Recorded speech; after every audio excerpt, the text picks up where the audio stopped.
Hi, this is Kafil Qureshi, independent business consultant team Dr. Vivek Bindra. Today, I am talking about the four type of peoples who are working in your organization. This is the whiteboard class and this is the skill will matrix. आप अगर एक organisation के owner है, managing director है, chairman है, तो आपको अपनी ऑर्गेनाइजेशन में इस चार्ट को समझना बहुत जरूरी है कि किस तरह से स्किल विल मैट्रिक्स काम करता है एक ऑर्गेनाइजेशन को बढ़ाने के लिए। चलिए समझते हैं स्किल विल मैट्रिक्स में क्या होता है। This is the one part, there is a will and the one part is there is a skill. तो होता क्या है ऑर्गेनाइजेशन में, there is a four type of people who is working in your organisation. The new employees is like a monkey managers, and the other part is here, this is the MDs, CEO, chairman। उसके बाद एक part आता है यहाँ पे कौन employees आपको दिखाई देंगे। ये वो एम्प्लॉइज हैं जो आपके टॉप परफॉर्मेंस है, जो आपको आपकी ऑर्गेनाइजेशन का 80% बिजनेस डिपेंड करता है इन लोगों के ऊपर। ये आपके ओल्ड एम्प्लॉइज भी होते हैं और आपके टॉप परफॉर्मेंस भी यही एम्प्लॉइज हैं। और इसके बाद एक पोर्शन आता है दिस पोर्शन इज, ये होते हैं आपके एम्प्लॉइज जो पैरासाइट्स हैं, वो ना तो उनमें कोई विल है ना तो उनमें कोई स्किल है, तो हम उन्हें कहते हैं पैरासाइट्स एम्प्लॉय। इनका काम क्या होता है, अब हम बात करते हैं एक एक कॉर्नर्स पे जाके कि किस तरह से ये लोग अगर आपके ऑर्गेनाइजेशन में है तो क्या ये आपके बिजनेस में आपको किस तरह सपोर्ट करते हैं और इनके होने या इनको सही करने के लिए हमें क्या करना चाहिए। दिस इज, पहले हम बात करेंगे पैरासाइट्स के बारे में। पैरासाइट एम्प्लॉइज वो एम्प्लॉइज हैं जिनकी अपनी ना तो विल है ना तो स्किल है, दोनों ही पार्ट पे वो लोग जीरो होते हैं। उनका काम क्या होता है, वो टॉप परफॉर्मर्स जो हैं, जो ओल्ड एम्प्लॉइज आपके हैं, उनके साथ में वो रहते हैं, उनकी छत्र छाया में रहते हैं, पैरों में हाथ लगाएंगे, जी हजूरी करके अपना काम चला रहे हैं। This is that is why इनको हम पैरासाइट्स बोलते हैं। अब आपके पास आते हैं न्यू एम्प्लॉइज वो एम्प्लॉय है जो आपकी ऑर्गेनाइजेशन में हाई विल लेके आ रहा है लेकिन उसके पास स्किल की थोड़ी सी कमी रहती है।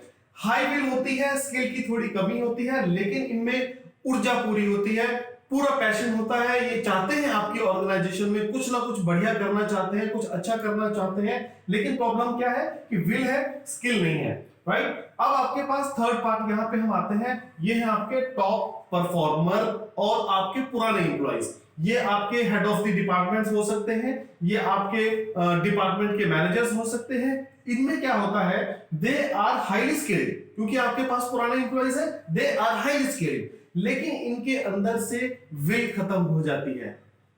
ये जानते हैं कि कब कौन सा कहां कैसे काम करना है, लेकिन ये करते नहीं है क्योंकि इनके पास स्किल है, विल खत्म होती चली जाती है। जरूरी नहीं है कि हर एक एम्प्लॉय ऐसा हो। अगर वो एम्प्लॉय आपका ओल्ड एम्प्लॉय है, स्किल भी है, विल भी है, तो वो यहां नहीं बैठता, वो यहां आ जाता है, वो कंपनी का एमडी बन जाता है, सीईओ बन जाता है, या चेयरमैन बन जाता है, या प्रेसिडेंट बन जाता है। लेकिन अगर वो यहीं पे है, इसका मतलब उसकी स्किल है, विल खत्म है। नाउ देखिए अब क्या होता है, न्यू एम्प्लॉय जो है जिसको हम कह रहे हैं मंकी मैनेजर्स में बहुत उछाल होता है, बहुत ऊर्जा होती है, वो सीखना चाहता है, तो वो क्या करता है, ओल्ड एम्प्लॉइज के पास आके सीखने की कोशिश करना चाहता है, उनसे पूछता है, लेकिन ओल्ड एम्प्लॉइज जो है जिनके पास स्किल है, विल नहीं है, वो क्या करते हैं, उनको रोक देते हैं, वो उनको सिखाना नहीं चाहते, या उन्हें कह देंगे जितना आता है उतना कर, बाकी करने की कोई जरूरत नहीं है। तो धीरे धीरे क्या होता है, ये एम्प्लॉइज में भी रघुपति राघव राजा राम, जितनी तनख्वाह उतना काम वाला प्रैक्टिस ये भी शुरू कर देते हैं। अब आपके पास क्या हो गया, एक तो पहले से ही इन्होंने इनको खराब कर दिया, सेकंड आपके पास पहले पैरासाइट थे जो इनके बलबूते पे जी रहे थे।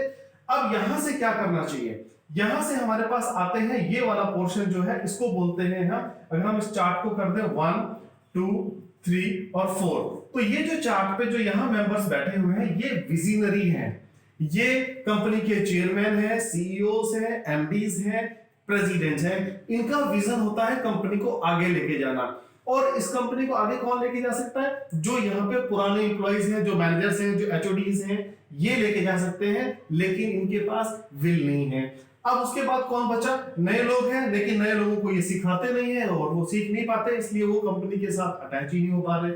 चौथे में क्या रहता है? पैरासाइट्स है, वो तो पहले ही कुछ करना नहीं चाहते, उनका तो काम ही हाथ जोड़ के चल रहा है।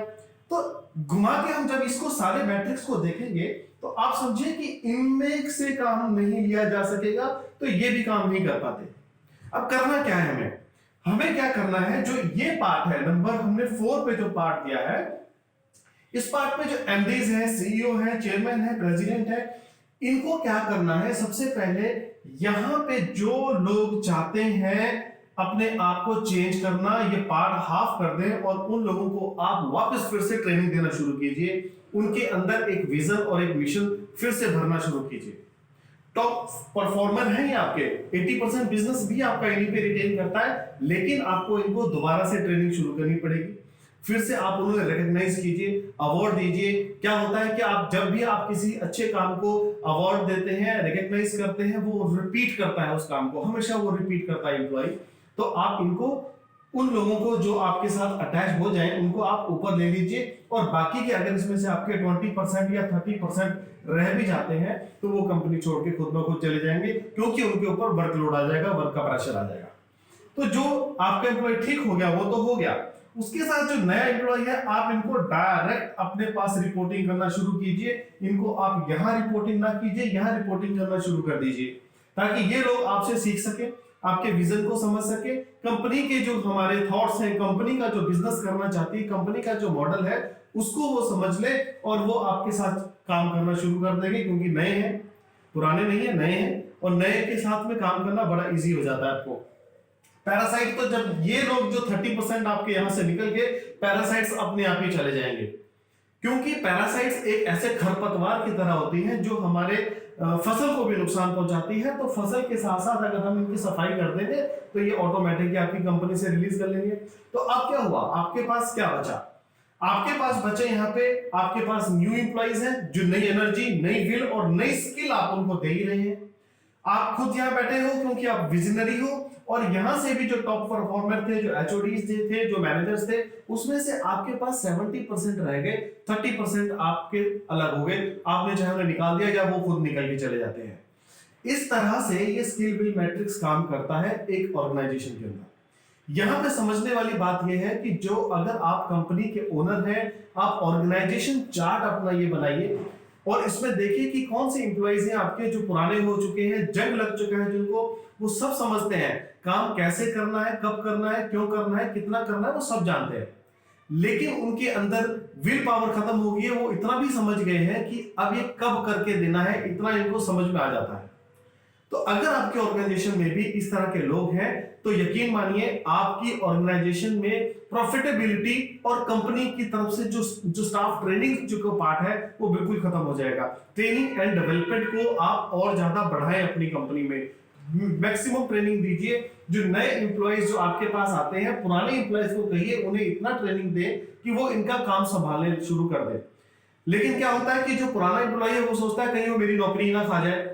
ऐसा तब होता है जब उनको खुद अपने काम पे भरोसा ना हो।